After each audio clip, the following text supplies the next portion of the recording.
Hi everybody, welcome to this quick crash course in filtering and querying data in Microsoft Access. Most of you, I suspect, will choose the Excel option. It's a lot easier than Access, and of course you have to have Access in order to be able to do the work in this program.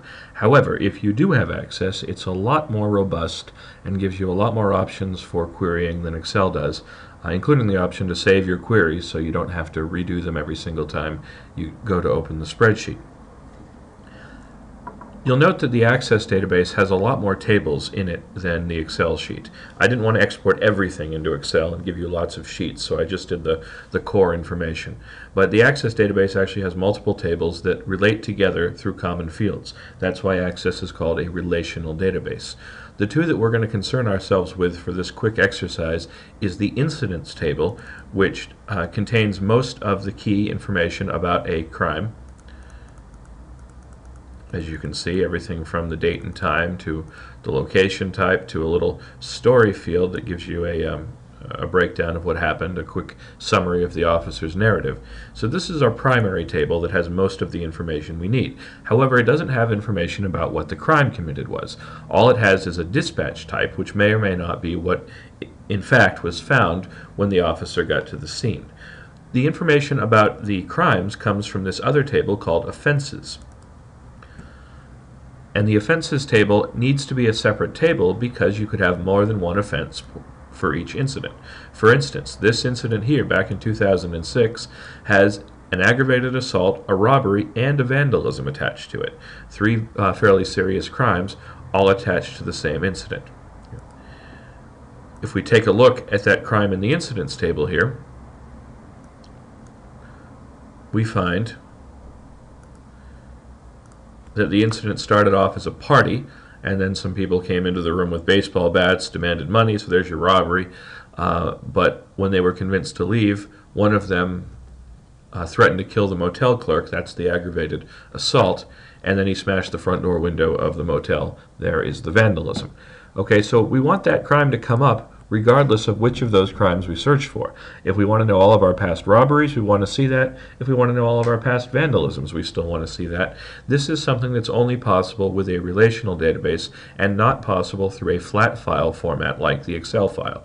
In the Excel file, I just chose the most serious crime that occurred in the incident. But with a true Access database, a true relational database, we can search for any possibility within that incident. We could even search for all crimes that involved both a robbery and a vandalism. That's getting ahead of us, so let me just show you a quick query that will find some past crimes. Now, rather than create one from scratch, which takes a little while, I'm going to modify one that's already in the database. There's a bunch of sample queries here.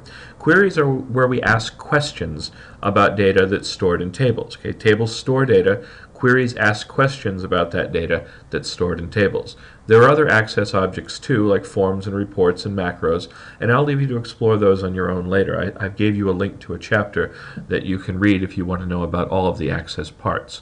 But queries are where the real work is done, where we take the data stored in tables and we find data that only matches certain criteria.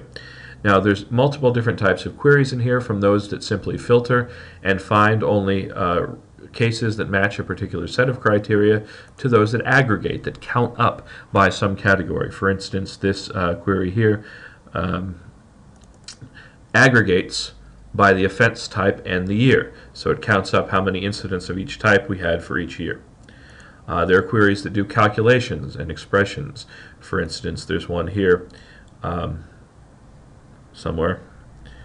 Ages of shoplifting offenders, that takes the person's date of birth and the date of report and calculates the person's age and then counts up how many shoplifting offenders we had at that age. Apparently we had a 3-year-old once. That's either really bad data or some kid got started early in his career. What we'll do here for the purposes of this exercise is modify a query that's already there. This one here called 01 Simple Select Bank Robberies. All this query does is select only those incidents in the past data that are robberies and only those that occurred at banks. That's why the offenses are all robberies, the location types are all banks. To figure out how it does that, we go into the query design. In Access, we can always toggle between the real view, the datasheet view, of any object and the design view by clicking on this button here on the far left of the toolbar. By the way, if you have Access 2007 instead of 2010, you should still find everything looks pretty much the same, except you have an Office button here instead of a File menu. But the toolbar is pretty much identical between the two versions. So if we click on the design view here, that's what we switch to, and now we can see a little bit about how this query is designed. This query joins two tables together, the incidents table and the offenses table, through the common field of the incident number. We have to have that link between them, otherwise it doesn't know how to relate the two tables. Down here in the query design grid, I've selected the columns that I want to see. That's just a matter of finding the column in the table and double clicking on it, and it will appear here in the query design grid. So I've already selected the most common columns that we're going to want to look at, and I've even done an expression to concatenate the street number, a space, and the street name into a single field called address.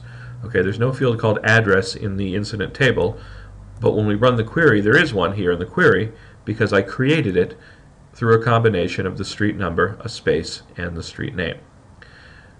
I included the location type and the story field, and as you can see here in the criteria row, I only looked for incidents of robberies where the location type was a bank. Okay. So let's try a different option here. I have here the crime reports that you're going to be searching by, and early on in the reports here is one for a commercial robbery that occurred at a gasoline station on February 15th, 2010. So I want to know what other robberies have we had in that area, which is Area 1, or at gasoline stations, or pretty much at all really, in the recent history. So February 15th, 2010 is our date.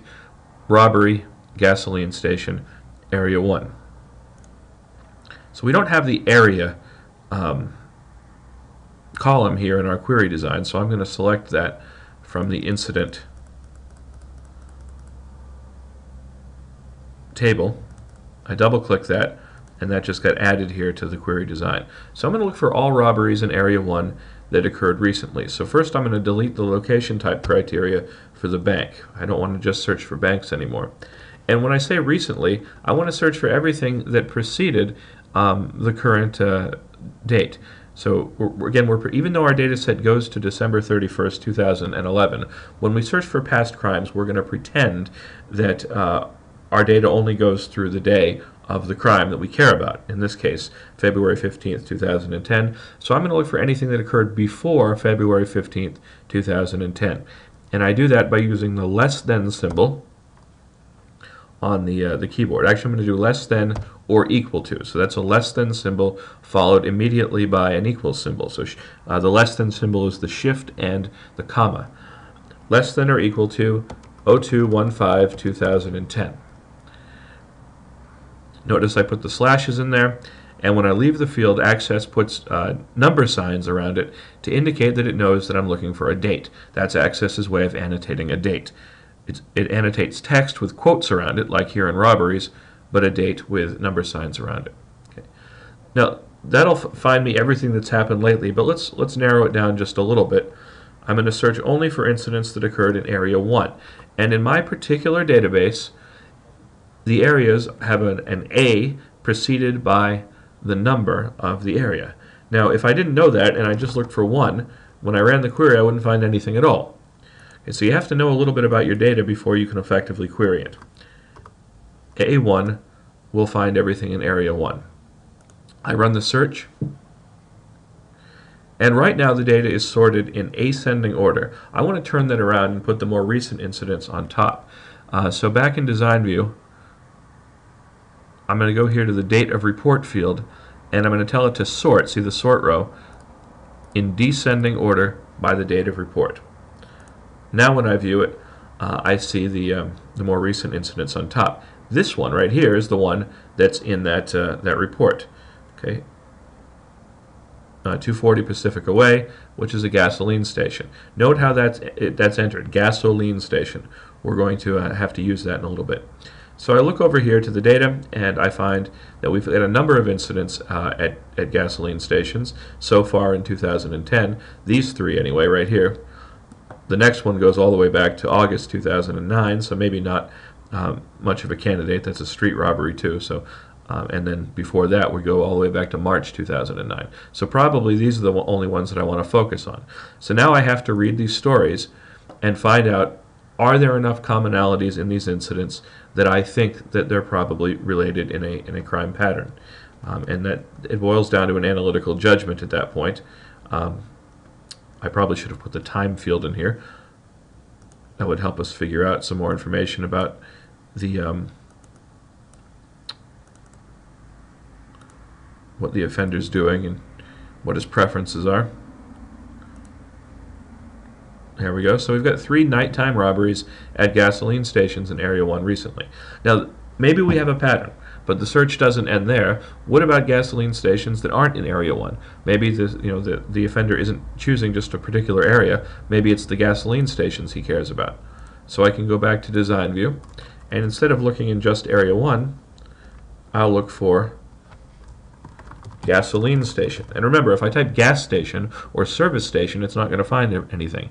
It needs to have the actual, the real text that's entered in the report. So again, we need to know something about our data.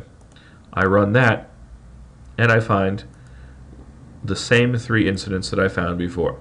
So he hasn't struck any gas. If this is indeed one offender, he hasn't struck any incidents, any gas stations outside of Area 1, nor has he seemed to strike any other type of establishment inside Area 1. So those 2 queries confirm the results of each other and gives me a fairly limited set. But remember, it's important to identify a crime series as soon as possible. So it's good that we're doing it early in the career of this particular serial offender. Okay. That gives you some ideas for how you can do queries in Microsoft Access. Again, I would suggest you just try modifying some of the queries that are already in the database rather than creating your own from scratch.